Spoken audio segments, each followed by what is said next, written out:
One Piece est sûrement l'œuvre possédant le plus de théories à ce jour, mais les rapports de force entre les personnages sont également une source de débat intarissable.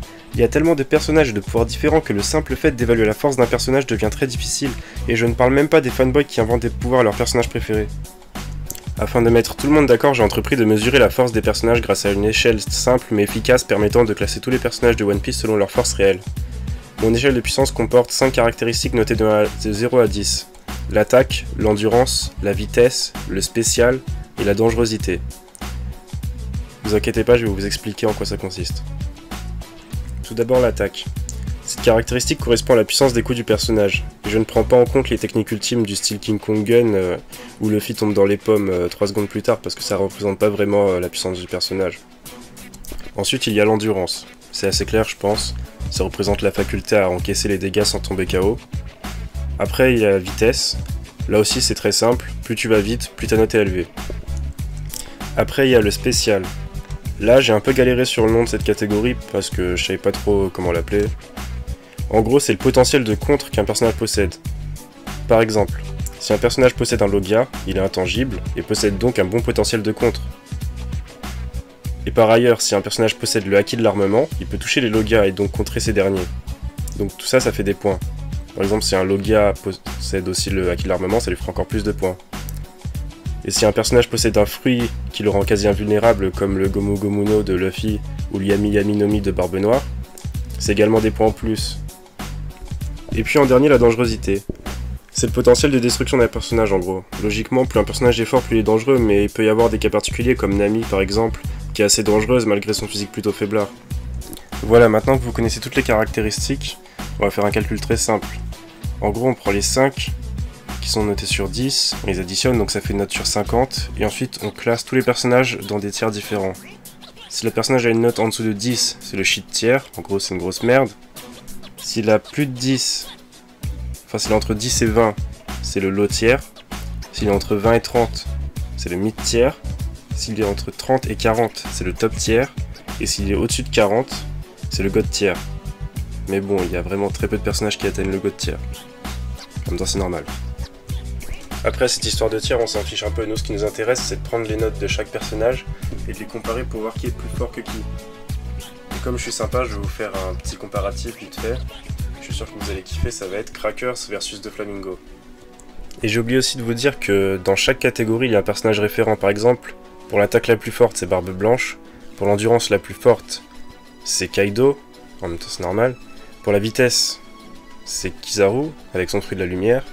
Pour le spécial, c'est Barbe Noire, qui peut encaisser n'importe quoi et attirer les fruits du démon. En gros, il contre tout. Son fruit, c'est le fruit ultime.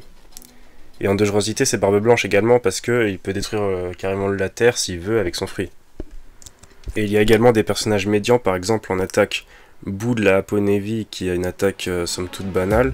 En endurance, Ener, qui savait encaisser des coups, mais au final tient pas tant que ça. En vitesse, Jinbei, qui est ni lent ni rapide.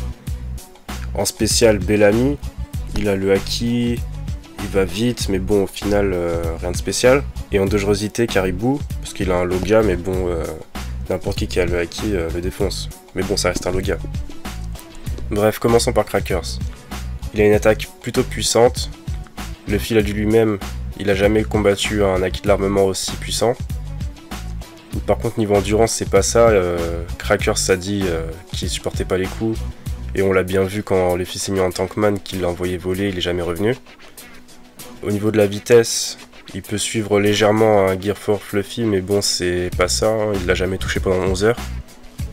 Au niveau du spécial, c'est son point fort, avec son fruit du démon qui lui permet de se cacher derrière des biscuits et de faire des attaques de plusieurs côtés. Et niveau dangerosité, c'est un commandant de Big Mom, donc il a le potentiel de détruire une île. C'est pour ça qu'au niveau de l'attaque, je l'ai mis 8, en endurance 5, en vitesse 6, en spécial 8 et en dangerosité 7. Ce qui lui donne un total de 34, ce qui le fait rentrer dans le milieu du top tiers. Et maintenant Doflamingo. On l'a bien vu, ses attaques sont dévastatrices. Sa Bird Cage peut détruire une île.